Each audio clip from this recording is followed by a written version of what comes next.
Everyone, কি খবৰ আপোনালোকৰ? আশা কৰোঁ আপোনালোক সকলোৱে বহুত বেছি ভালে আছে। আৰু আজি আপোনালোকক দেখুৱাম মানে যোৱাটো ব্লগকেইটা আপোনালোকে গমেই পাইছে। মোৰ এতিয়া চলি আছে 9 মান্থ প্ৰেগনেণ্ট, মানে 38 উইক্সৰ ওপৰেই হ'ল বাৰু।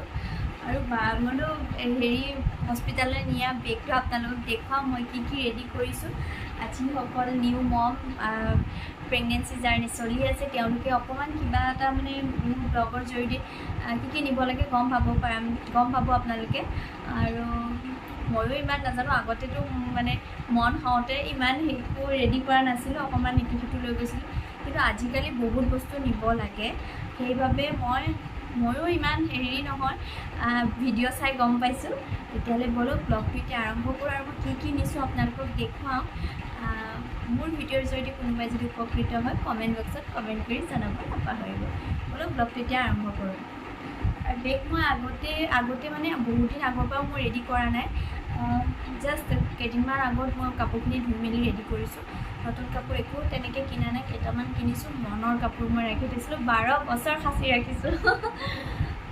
আছে বাৰু কেইখনমান আপোনালোকে।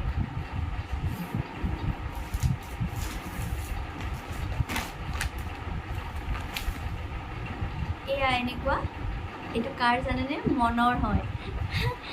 ধুই ডেটল পানী দি ধুই আৰু ইস্ত্ৰি কৰি থৈ দিছোঁ। মনৰ আৰু বহুত কেইখন আছিলে, কিন্তু বহুত দিন থৈ দিয়াৰ কাৰণে নেকি হেৰিত থৈ দিলোঁ যে অলপ দাগ হৈ গৈছে। কিন্তু এই দুখন পৰা ধুনীয়া আহিছে, চব বেবী কাপোৰ, একদম কোমল বেবী কাপোৰ হয়। এই দুখন লৈছোঁ। তাৰপিছত এইখন টাৱেল, পূৰা নিউ কোমল হয় টাৱেল। এইখন মনক কোনোবাই নতুনকৈ চাবলৈ আহোঁতে দিছিলে নেকি, এইখন ইউজে কৰা নাই, এইখন থৈ দিছিলোঁ। কোমল, বহুত ধুনীয়া। যিহেতু প্ৰথমতেই নতুনতে মানে বহুতকেইখন তাৰ উঠিছিলে আৰু সেনেকৈ লোৱা গ'ল। এইখন ইউজ কৰা নাছিলোঁ, থৈ দিছিলোঁ ভৱিষ্যতলৈ বোলো। সেইবুলি এইখন নতুন পূৰা ডেটল পানী দি ধুই থৈ দিছোঁ। মই বহুত দিন গডৰেজত ভৰাই থোৱা আছিলে ন এইখন। আৰু এইখন গামোচা একদম বগা নতুন, ধুই ডেটল পানী ইস্ত্ৰি কৰি লৈছোঁ। এখন গামোচা লাগে, কাৰণ নতুন যেতিয়া মানে আহিব লগালগ মানে গামোচা দি ল'লে ভাল লাগে আৰু, নহয় জানো? আৰু এইখন হ'ল পানী কাপোৰ, বৰ ধুনীয়া কাপোৰ।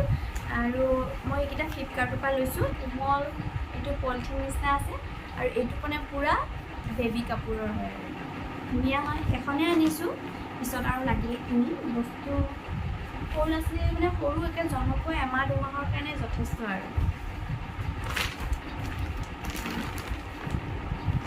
আৰু এইখন হ'ল এনেকুৱা গৰম কাপোৰৰ হয় এইটো।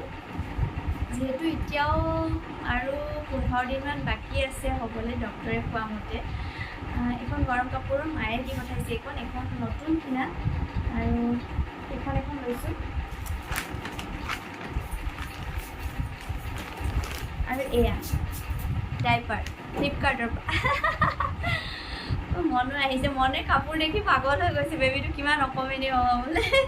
ফ্লিপকাৰ্টৰ পৰা 10টা আহিছিলে, প্ৰাইচটো কিমান আছিলে জানো পাহৰিলোঁ, 200 কিমান টকামান আছিলে নেকি।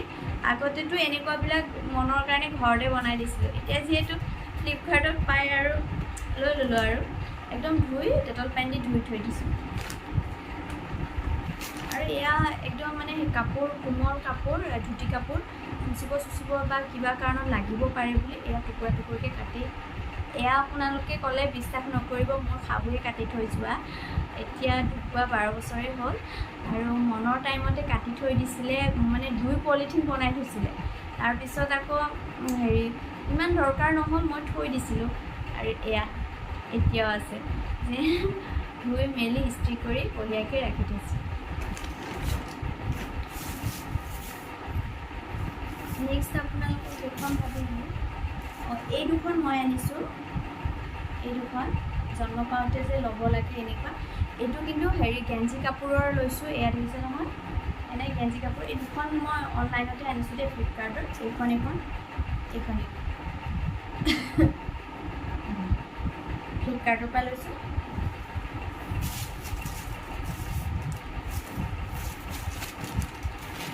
আৰু এয়া কি জানেনে ইমান টিকলা বেবী কাপোৰ ইমান টিকলা অকমিনি মই নিজে দেখি ভাবিছোঁ ইমান অকমিনি জন্ম পাবনে এইটো এযোৰে লৈছোঁ বেছি লোৱা নাই পিছত আৰু লাগিলে ল'ম আৰু বেছি পিন্ধিব বেয়া লাগে ন আৰু এয়া টুপি এয়া মোজা এয়া হাত মোজা পেণ্টটো মানে পিন্ধিব নালাগে মানে দৰকাৰ নহয় আৰু হাগিছ লাগে নে নালাগে মই নাজানো সেইবাবে যদি তাতে দৰকাৰ হয় ফাৰ্মাচী আছে কিনি ল'ম সেইবাবে মই হাগিছ চাগিছ একো লোৱা নাই লগালগ যিহেতু কিনিব পাৰি সেইখিনিয়ে হেৰি কৰিলোঁ আৰু যিহেতু হস্পিটেলত যাব বিচনা চাদৰ এখন মই লৈ লৈছোঁ কিবা কাৰণত দৰকাৰ হ'ব পাৰে আৰু এখন কম্বল লৈ লৈছোঁ ঠাণ্ডা লাগিব পাৰে আৰু নিজৰ এখন থাকিলে ভাল লাগে পটককৈ বেলেগ হস্পিটেলৰ কিবা ইউজ কৰিব মোৰ ভাল নালাগে সেইবাবে কম্বল এখনে আৰু বিচনা চাদৰ এখনে লৈ লৈছোঁ আৰু এক বেগ বস্তু মই ৰেডি কৰি থৈছোঁ ফটা কাপোৰখিনি সেইখিনি মই লৈ নাযাওঁ এইখিনি ভালখিনি মই লৈ যাম সেইখিনি মই ভৰাই থৈ দিছোঁ মানে পানী কাপোৰেই হওক কিবা বোলে চব ফটা কাপোৰ ভৰাই থৈ দিছোঁ এইখিনি বস্তু অকল হস্পিটেল লৈ যাম অকল বেবী কাপোৰ নিলেতো নহ'ব মাকৰ কাপোৰ নিব লাগিব মোৰ কাৰণে এখন গামোচা লৈ দিছোঁ মোক মুচিবলৈ তাৰপিছত এই ফলা নাইটি যে এনেকুৱা ফলা নাইটি দুটা লৈছোঁ লাগিব যিহেতু এই এনেকুৱা ফলা নাইটি আৰু মনে মাজে মাজে আহি থাকিব একদিন নিবলৈ সি বেবী কাপোৰ দেখি পাগল হৈ আছে ইমান সৰু বেবী কাপোৰ কিমান অকণি দেখাই দিয়াচোন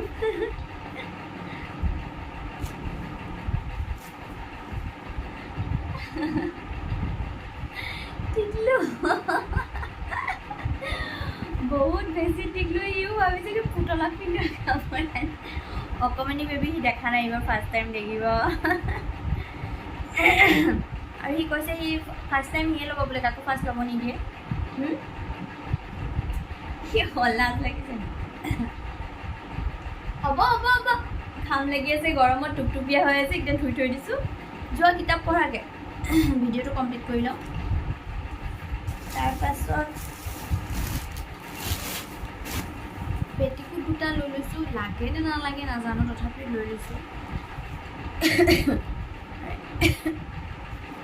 মোৰ কাহ হৈ আছে অলপ আৰু পেণ্টি লৈ লৈছোঁ আৰু কি দেখাম আৰু ষ্টেফ্ৰি এটা লৈ যাব লাগিব সেইটো কিনা নাই কিনিম আৰু যদি মানে লাগে তাতে ফাৰ্মাচীৰ পৰাই কিনি লওঁ কিছুমান বস্তু মানে ঢেৰ লৈ যোৱা নাই তাৰপিছত কলগেট ব্ৰাছ আৰু কি কৰিব পাৰোঁ মানে চিজাৰিনে হয় নে নৰ্মেলে হয় একো ধৰিব পৰা নাই লাষ্ট সময়ত মানে ডক্টৰে কম বুলি কৈছে আমি নৰ্মেল হোৱাটো বিচাৰি আছিলোঁ কিন্তু ডক্টৰে চিজাৰিন হ'ব বুলিয়ে কৈছে কিন্তু সময়লৈকে চাই ল'ম বুলি কৈছে কাৰণ ডক্টৰজন খুব ভাল আৰু হেৰি তাকে এইখিনি বস্তু ৰেডি কৰি ল'লোঁ এইখিনি বস্তু একদম লাগিবই হস্পিটেলত গ'লে সেইবাবে এইখিনি বস্তু লৈ লৈছোঁ আৰু কি ল'ম এয়াই আৰু কলগেট ব্ৰাছ মুখত ঘঁহা এনেকৈ মানে সৰু সুৰাকৈ যোৱাৰ দিনা চব ভৰাই ল'ম আৰু এতিয়া এই গোটেই বস্তুখিনি এই বেগটোত ভৰাই পূৰা ৰেডি কৰি থৈ দিম যাতে ঘপকৈ আৰু মেইন হ'ল আপোনাৰ ফাইলখন ডক্টৰৰ ফাইলখন পূৰা গোটেই আপোনালোকে লৈ ল'ব সেইখন ফাইল নহ'লেতো নহ'বই যিহেতু